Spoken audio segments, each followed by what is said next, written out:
నమస్కారం. మన భక్తి ఛానల్కి స్వాగతం. అందరూ ఆరోగ్యంగా ఆనందంగా అందరూ సంతోషంగా ఉండాలని నేను ఆ దేవుణ్ణి కోరుకుంటున్నాను. దీనికి ముందు చూసిన వీడియో చూసి నాకు సపోర్ట్ చేసిన వాళ్ళందరికీ కృతజ్ఞతలు. చూడని వాళ్ళు ఆ వీడియోని చూసి నాకు సపోర్ట్ చేయండి. ఈరోజు నేను చెప్పబోయే విషయము శివరాత్రి గురించి. శివరాత్రి అని అంటేనే అర్ధరాత్రి. శివ అనగానే లింగ స్వరూపంలో ఆయన అర్ధరాత్రి ఉద్భవించారు. అందువల్ల శివరాత్రి అని పేరు వచ్చింది. శివరాత్రి అనగానే జాగరణము, ఉపవాసము అందరికీ గుర్తొస్తుంది.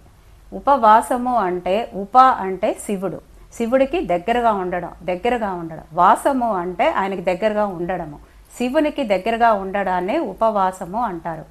ఉపవాసము అని అంటే తినకుండా ఉండడము కాదు, దేవుడికి దగ్గరగా ఉండి దేవుడి నామస్మరణ చేసుకుంటూ ఆయనకి మనము ఆ రోజంతా కూడా శివనామస్మరణము చేస్తూ ఉండాలి. తర్వాత జాగరణము అని అంటే రాత్రంతా కూడా నిద్రపోకుండా మేల్కొని ఉండాలి. మనకు శక్తి అయినది ఎంతవరకు మనం ఉండగలమో అంతవరకు మనము ఉంటామని అనుకోవాలి. మన సంకల్పమే బలం మనకి. కాబట్టి మనం అనుకునేటప్పుడే ఎంతవరకు ఉంటాం ఏమిటి అనాలి అని అనుకొని ఉండాలి. ఇప్పుడు జాగరణం అని చెప్పేసి రాత్రి 12 అయిపోతే పర్వాలేదు పడుకోవచ్చు అని అనుకొని పడుకోకూడదు. సూర్యోదయం నుంచి సూర్యోదయం వరకు లెక్క. కాబట్టి ఆ మర్నాడు పొద్దున్నే వరకు నిద్రపోకూడదు. పొద్దున్న వరకు నిద్రపోకుండా శివుడి యొక్క నామస్మరణ చేసుకుంటూ గుడికి వెళ్ళామంటే కొన్ని గుళ్ళలో శివపార్వతుల కళ్యాణం చేస్తారు. అవన్నీ చూసుకున్న తర్వాత శివలింగానికి అభిషేకం చేస్తారు. అవన్నీ చూసుకుంటూ ఉండేటప్పటికే 5-6 గంటలు ప్రొద్దున్న అయిపోతుంది. ఆ తర్వాత తీర్థం తీసుకొని అక్కడి నుంచి ఆ తర్వాత ఇంటికి వచ్చి మన ఇంట్లో కూడా మనము బియ్యము కొంచెం పెసరపప్పు వేసి నైవేద్యంగా పెట్టి మనం కూడా దీపారాధన చేసుకొని ఆ తర్వాత మళ్ళీ నిద్రపోకూడదు, అలాగే ఉండాలి. సాయంకాలము చంద్రుని వచ్చిన తర్వాత చూసిన తర్వాత అప్పుడు భోజనం చేసిన తర్వాతనే పడుకోవాలి. ఇదన్నమాట. కానీ మనము ఏమి అనుకుంటామో మన వల్ల కాదు అని అన్నప్పుడు మనము ఆ రోజు ఉపవాసం ఉండలేని వాళ్ళు అన్నము, గోధుమ, ధాన్యాలు మాత్రమే తినకూడదు. పండ్లు, పాలు అవన్నీ తినవచ్చు. టీ, కాఫీ అన్నీ తాగవచ్చు. కాబట్టి పండ్లు, పాలు తాగుతూ కూడా మనం ఉండొచ్చు.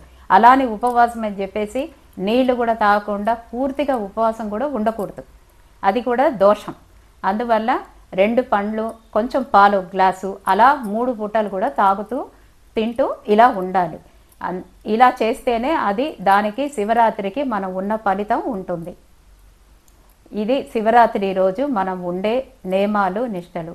శివరాత్రి రోజు మన శివుణ్ణి కూర్చొని ఒక 10 నిమిషాలైనా ఏమీ మంత్రం రాదు, నాకేమీ చెప్పడం తెలియదు, నేనేమీ చేయలేను అని అనుకున్న వాళ్ళు కూడా ఓం శివాయ నమః అనేసి ఒక 11 సార్లు కూర్చొని చెప్పినా కూడా పుణ్యం ఉంటుంది. ఒకసారి చెప్పినా కూడా చాలా పుణ్యం ఉంటుంది. అందువల్ల ఆ రోజంతా శివనామస్మరణ చేయాలి. వేరే విషయాలంతా మాట్లాడకుండా, సినిమాలు అవి అని ఏమీ చూడకుండా శివుడిలోనే ధ్యానంలోనే ఉంటే చాలా మంచిది. ఇదే శివరాత్రికి ఉన్న సారాంశం. శివరాత్రి అని అంటే శివరాత్రి నాడు ప్రొద్దునే సూర్యోదయానికి ముందే లేచి కాలకృత్యములు తీర్చుకొని ఇల్లంతా శుభ్రం చేసుకొని వాకిలి ఊడ్చి ముగ్గులు వేసుకొని అన్ని ఇంట్లో తోరణాలు కట్టుకొని అందరూ కూడా చక్కగా ఇంట్లో మంచి స్నానం చేసేయాలి. పొద్దున్నే స్నానం చేసేసుకొని మంచి బట్టలు అంటే ఉతికిన బట్టలు వేసుకొని మనము శుభ్రంగా ఇంట్లో దీపం పెట్టుకొని ఉండొచ్చు. ఒకవేళ నేను వెళ్ళలేను, నేను గుడికంతా వెళ్ళలేను, నేను ఇంట్లోనే ఉంటాను అని అన్నారంటే అప్పుడు వాళ్ళు ఇంట్లోనే కూడా శివుడు పార్వతి ఉన్న ఫోటో లేదా వాళ్ళ కుటుంబంలో ఉన్న వినాయకుడు ఎవరినైనా సరే పెట్టుకొని చెయ్యొచ్చు. మనకి భక్తి ముఖ్యము. ఏమీ లేకపోయినా, ఫోటో లేకపోయినా పర్వాలేదు, కూర్చొని మనము ఓం నమ శివాయ అని అంటే కూడా చాలు. ఆయనకి నైవేద్యము ఏది పెట్టినా ఆయన ఏమన్నారు, బిల్వపత్రము పెట్టినా ఆయన సంతోషంగా ఉంటారు. ఒక గ్లాస్ నీళ్లు పెట్టినా కూడా ఆయన చాలా సంతోషంగా మనని స్వీకరిస్తారు.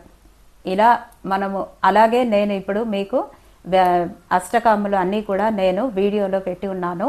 ఆ అష్టకములన్నీ కూడా ఆన్లైన్లోను నెట్లో లేకపోతే పూజా స్టోర్లో కూడా దొరుకుతుంది.